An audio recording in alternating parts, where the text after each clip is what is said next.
when we were younger and we were watching Power Rangers and we'd be like, bro, those monsters are huge. How are they destroying an entire city? Then we grew up and realized it was just TV magic, and by TV magic I mean post-production. Well, what if I told you there was an entire organization that not only creates kaiju, but makes them fight in fully sanctioned matches with referees and everything? This is cool stuff quickly and... ああ、神様、それは何なの?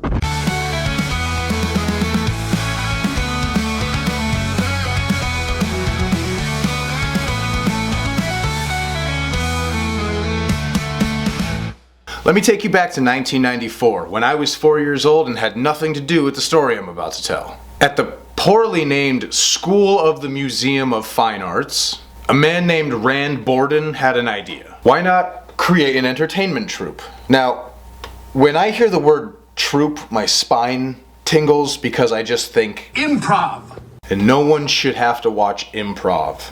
Ever. But Rand was inspired by a different vision. Rand, much like most of us, grew up watching shows like Ultraman. If you're unfamiliar with Ultraman, here's a picture. It's essentially giant robot beats up giant monster, the TV show.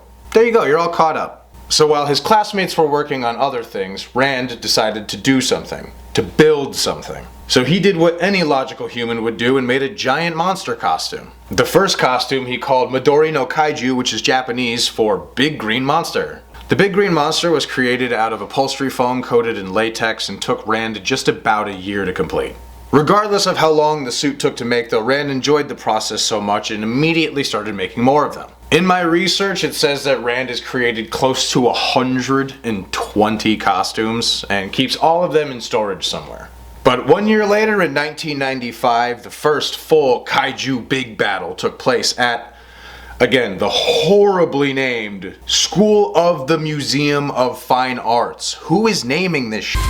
Hilarious though that a wrestling league spawned out of an art college. But after a few years of grinding the show, Rand started Studio Kaiju and sent his brother David in as manager to run the whole thing. David would stay on as manager of Studio Kaiju until 2011, when Studio Kaiju was actually dissolved, and Rand Borden returned to continue making Kaiju Big Battel by himself. Now I know what you're thinking. How does any of this work? And to that I say, I'll feed you baby birds. Now if you've never seen Kaiju Big Battel, it's really something to behold. Imagine a wrestling ring, but instead of it being empty, it's filled with little scale models of buildings. And then suddenly 2 literal monsters come crashing out from backstage and just start fighting in the middle of all this. And when I say fighting, kaiju is a mix of a bunch of different things. You've got heavy Mexican lucha libre influence, you've got your Japanese monster movie influence obviously, and then you have just straight up American wrestling. But, you know, when American wrestling was cool. Brother! And Kaiju Big Battel has one of the coolest rosters of fighters anywhere. Oh, my wrestling league has Roman Reigns. Great, dude. Mine has Dusto Bunny. 64 tons of mostly fluff and 1 billion dust mites high. Oh, that doesn't do it for you? Cool. What about American Beetle? An American-born hero who's so proud of his Mexican heritage, he only speaks Spanish.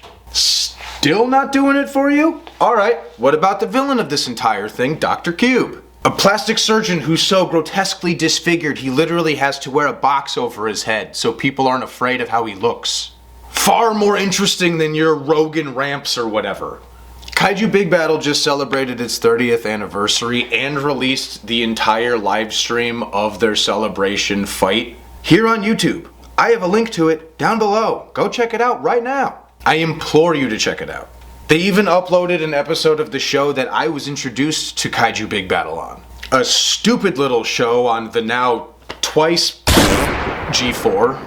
TV for gamers! The show was called Action Blast.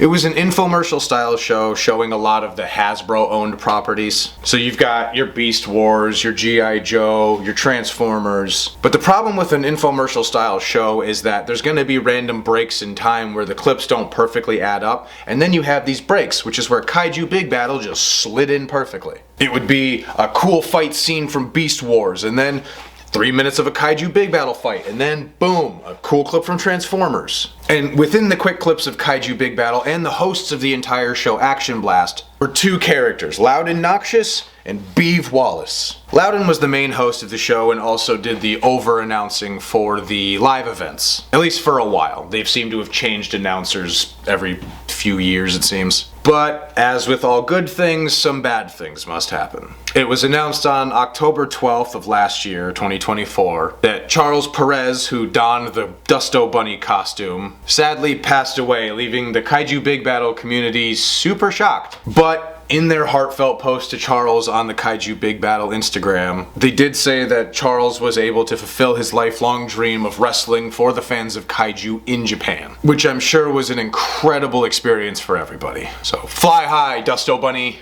Kaiju Big Battel doesn't have the budget, doesn't have the talent, or the fan base of other wrestling groups. But what they do have is passionate people, a dedicated fan base, and some of the coolest goddamn costumes in wrestling ever. So there you have it, episode 6 of Cool Stuff Quickly in the books. If any of this video appealed to you, please head down to the description and click on that link for the Kaiju Big Battel live event. And if that video doesn't do it for you, they got a whole bunch more on their channel worth checking out. Are you already a fan of Kaiju Big Battel? What's your favorite kaiju? Mine's Steam Powered Tentacle Boulder. But thank you all very much for watching. Please subscribe if you liked the video, and until next time,